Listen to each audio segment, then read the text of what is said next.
What's up guys, Ryan here. So this is the 31st month of my passive income journey, October 2019, and on the month I did $7,420 of profit from Amazon FBA, $1,167 of profit from Amazon merch, $2,279 of profit from dropship print on demand, and $269 from Google Ads. So let's jump into the numbers. Alright, so with Amazon FBA, I did 2,499 sales, generating $50,698 of revenue, of which I got to keep $7,420.91 of profit for a gross margin of around 14%. Now, 14% is not the best margin, but I'll show you why it is hovering around there in a second. Also, I just wanted to show you my daily numbers brought to you by Fetcher. If you guys haven't checked out Fetcher and you're selling on Amazon, it's a great profit analytics tool. It also helps with like projecting your inventory levels for the future based on your current sales. And yeah, I love Fetcher. It's like $19 a month. Don't know what I would do without it.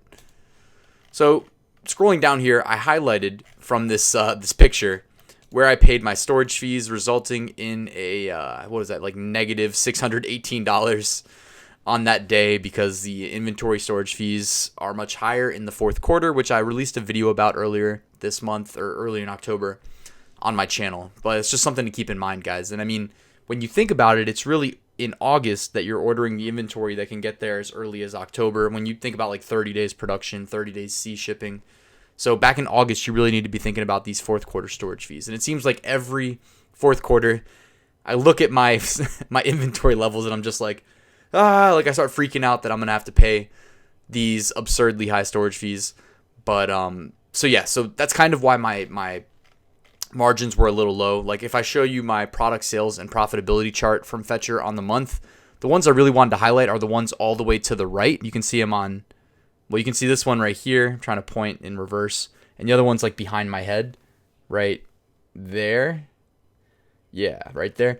And those represent my newest SKU, which in a hyper competitive niche, but if I can get them ranked and selling organically, there's like massive profit potential. But it's also like kind of scary how much money I have to tie up in these orders. Like my last order was $35,000, so it's a little bit crazy to tie up that much money because I am not wealthy, unfortunately, not yet at least. So it's a lot of money to be putting in investing in inventory, but clearly they're selling. It's just I need to get them, into profitability. But one of the symptoms of selling on Amazon and more people selling on Amazon is this, like, sometimes you have to defer profitability to incentivize customers to buy your product, to build the sales velocity. If you're new entering that space and there's incumbents that have been selling there, that have the sales history, that have the reviews, you got to get that incentive, give your customers the incentive to buy from you instead of from your competitors. So it's just something to keep in mind, guys. That's something that it's an uphill battle that I'm facing right now with that new SKU.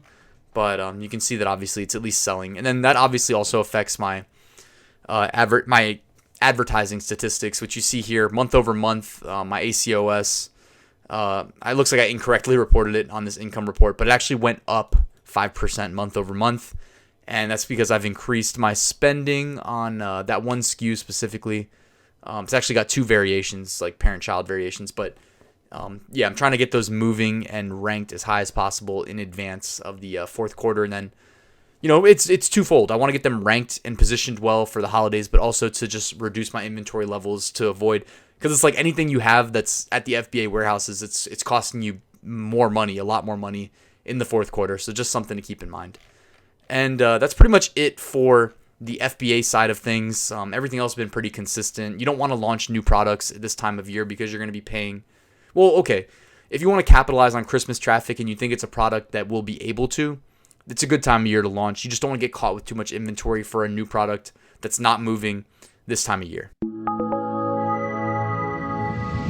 All right, so Amazon merch, I did 321 sales, bringing in $6,962 of revenue, of which I got to keep $1,167 of royalties for an average royalty of $3.39. You can see USA brought in $1,088 royalties, UK brought in £26.87 pounds sterling, and Germany brought in €39.90. And when I do this royalty calculation and revenue calculation, I do the USD conversion and I roll it up into one number, just so you guys know.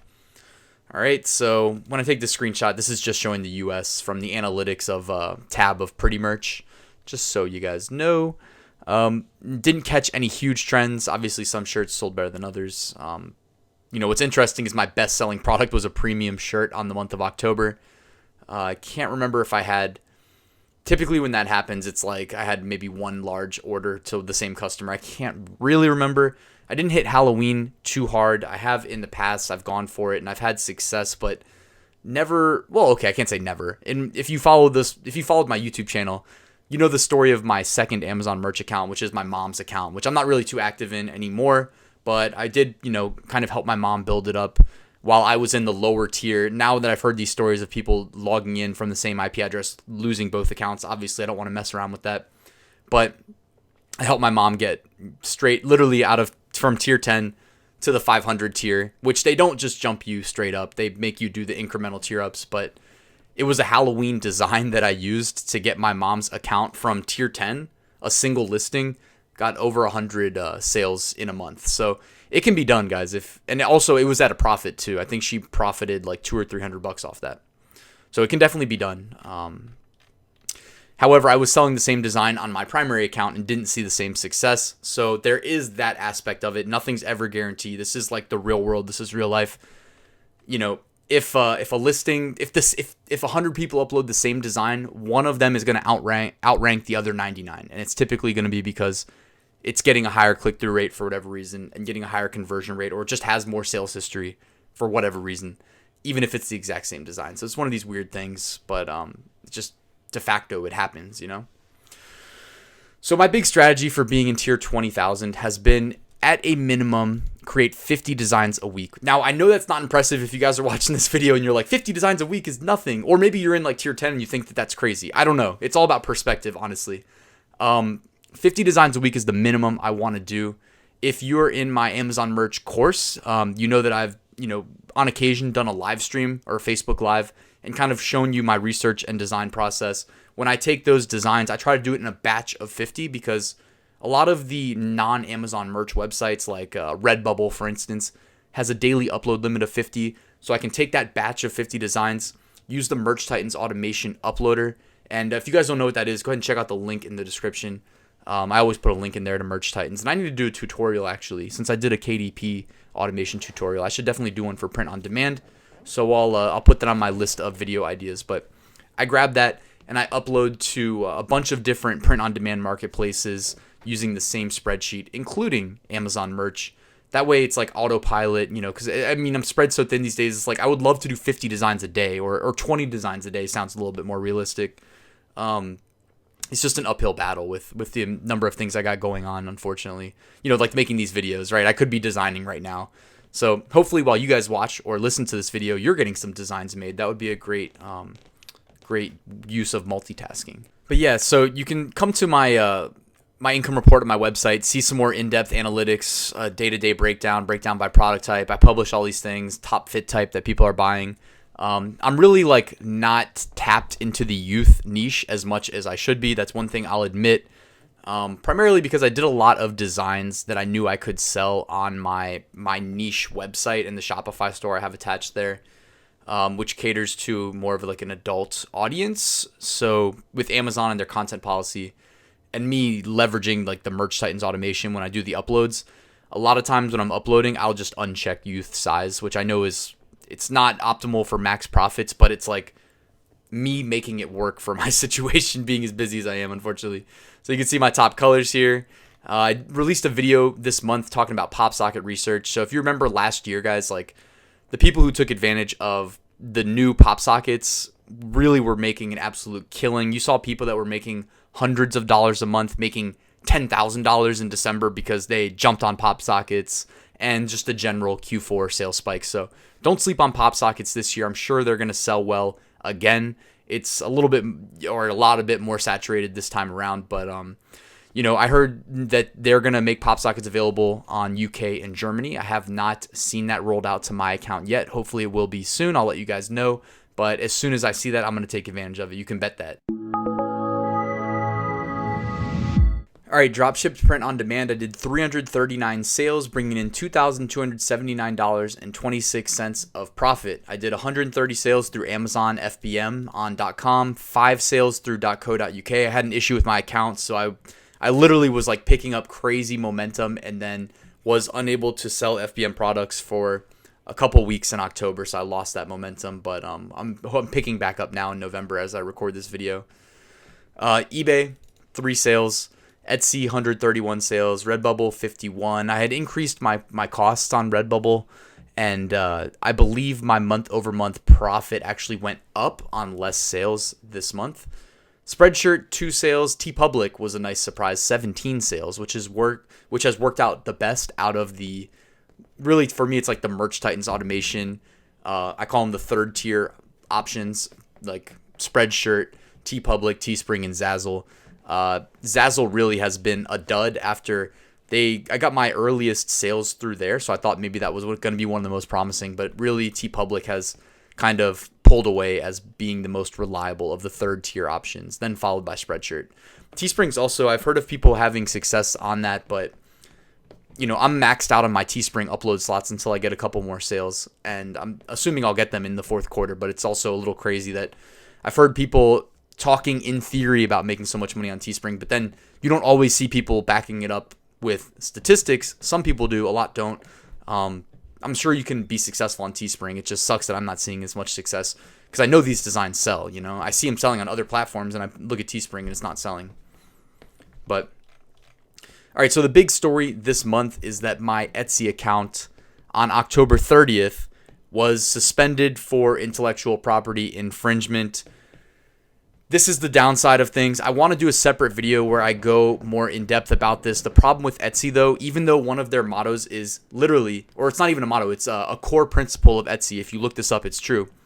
Keep e-commerce human. Yet, you can so easily go look at an Etsy shop that you're competing with.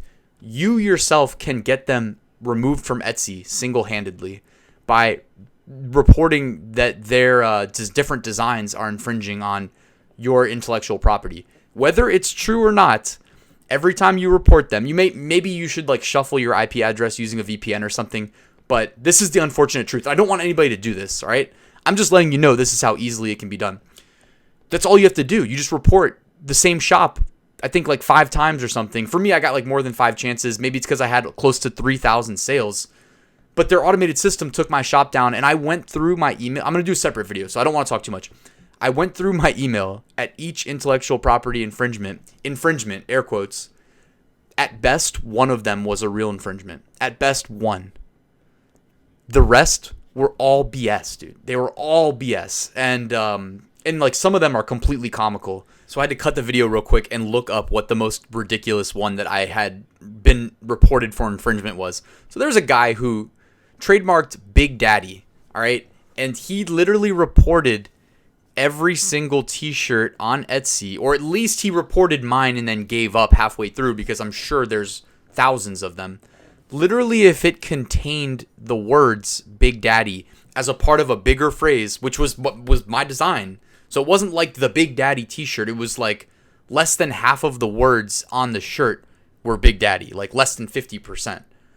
And he said, oh, okay, well, it says Big Daddy. That's like, oh, you might as well trademark the word big and report every shirt on the internet that contains the word big or the. So he's a trademark troll, doesn't understand the law. Didn't matter. Here's the thing. Etsy's keeping e-commerce human. No, they're not, because their automated system will strike your account and remove your stuff no matter what. Like, I'm going to do a separate video and I'll walk you through a bunch more of these, I think. I'm planning on it. This happened October 30th. I haven't really had time to do a video yet, but it's bad, and I've been in contact with Etsy support trying to get my account back. Obviously, with like 3,000 sales, I'm trying to get that back because it's so valuable, especially headed into the fourth quarter. They're also losing money. Like, if you jump back over here to the income report, I've got people like hitting me up wanting to be repeat buyers. And it's like, well, my shop has disappeared off the face of the earth for no reason. I've got people that reach out to me on Facebook Messenger, email saying, hey, like, this is literally like every day, if not every day, every other day, about why their Etsy shop was banned. It's the most common thing people reach out to me about. The most common. The second one's probably, how do I get into Amazon merch internationally? But yeah, it's ridiculous. They automatically ban you when you open a new account for no reason.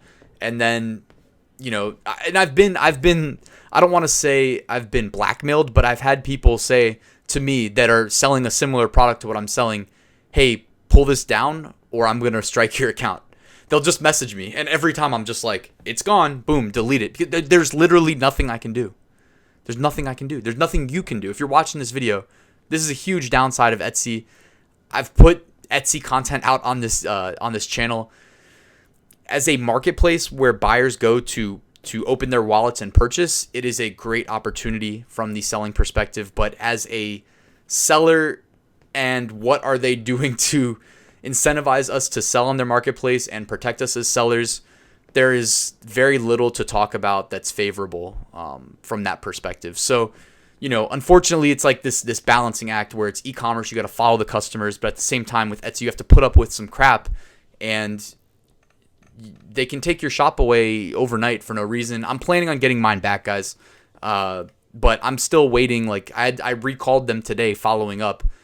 I've had really poor experience. I don't know. I don't want to talk too much about Etsy. I'll save it for another video. But I'm following up with previous phone calls, making this a priority to hear from them about this, because it should be very easy to dispute. You don't need to be a lawyer to understand that some guy that trademarks Big Daddy can't report every listing on the internet that has Big Daddy as a phrase or less than 50% actually printed on the shirt is absurd. There's worse ones than that probably. I gotta go down the list. But again, it doesn't make a difference. I literally had some that reported me that were just like, it was funny. It was somebody pretending to be a lawyer. Like, my client wore this shirt first, so it's his copyright. And there was no legal record, no copyright, no trademark, nothing. Just a single shop on the internet selling a similar design. Another strike against my account. That was 2 months ago. So anyways, I'll stop ranting about Etsy.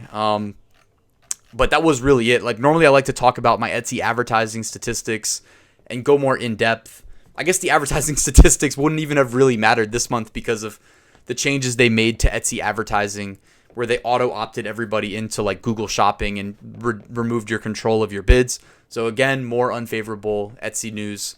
But yeah, I can't even access my Etsy advertising stats because when I log in, the whole shop's gone as of right now. So anyways, before that happened, because that was October 30th, I did end up making 131 sales. So that was the thing. Some people had hit me up talking about how discouraged they were about the changes to Etsy advertising. Even though I can't show you in the numbers because I can't access that information. I mean, the way I was able to actually get this 131 sales is I had to go to my Printful dashboard, which I do use Printify to fulfill some orders through Etsy. So I might be missing a handful of sales. But for the most part, this Printful gave me this number, 131 sales. It also gives me the profit. And then I removed the Etsy fees from there and removed the Etsy advertising, which I had just set it to a baseline $1 a day. I had people say you could up it to as much as $3.99 a day, but because I can't control my bids, I don't want to be giving them more money. I don't see the point in that. So anyways, $1 a day is what I was using. If I can get my account back, I plan on just keeping it there. But I think that's pretty much it for Dropship Print on Demand. I will follow up with a more in-depth Etsy video and keep you guys updated on my account. All right, guys, so let's bring it all back together. So on the month, again, I did $7,420.91 of Amazon FBA profit, $1,167.06 of Amazon merch profit, $2,279.26 of Dropship Print on Demand profit, and $269.60 of Google Ads profit. So in total, my passive income for the month was $11,136.83. And that's great. This was the 31st month of my passive income journey. I've had bigger months in the past, but if you guys follow my content, you know that I spent a decent amount of time, a good amount, almost a majority of my time this month, either on my YouTube channel or writing my Kindle Direct Publishing course, which if you guys want to learn more about Amazon KDP, it's more commonly referred to as KDP for short. Go ahead and check that out. There's a link in the description. Also, check out my KDP mini-series. I did a deep dive into it on my YouTube channel this month. And the reason is because not enough people are taking advantage of it. It's basically Amazon merch in the early stages with no upload limits. So literally, it's like Amazon merch with no upload limits, guys. So you're uploading directly to Amazon's catalog. Oh, by the way, internationally. So unlike Amazon merch, where you have to check a box to go to amazon.co.uk and check another box to go to amazon.de with your uploads and eat up your upload slots. With KDP, guys, you upload one book, it's available on 7 of the major international marketplaces, in addition to Amazon.com. So, like, I'm this past week, I've been outsold. I've been selling more in .co.uk than .com. I don't know why. It's crazy because there's definitely a bigger market in .com, but it's just one of these anomalies. And either way, the money's real, right? It still gets converted and deposited into my bank account like anything else. So take advantage of KDP if you aren't, especially if you've been doing graphic design for Amazon merch or for Redbubble or Etsy, wherever else. You can easily convert those into book covers and maximize your return on investment. It's something that everybody should be taking advantage of as we head into the fourth quarter, because there's literally no downside. You don't have to keep a credit card on file. There's no money that will ever be debited from you to pay to participate. It's literally a free opportunity to make just an incredible amount of passive income. So please take advantage of that, guys. And I've got plenty of free content on my YouTube channel. Just go ahead and check that out. Click my little channel icon and then just scroll down to the KDP playlist. I numbered them, KDP 1, 2, 3, 4, 5. Anyways, guys, thank you for checking out this video. If you liked it, hit that like button. And if you're new here, please consider subscribing. If you have any questions, comments, feedback, hit me up below and I'll get back to you. And I'll see you at the next one. Passive Income School is open. Enroll now at ryansmethod.com. Thank you.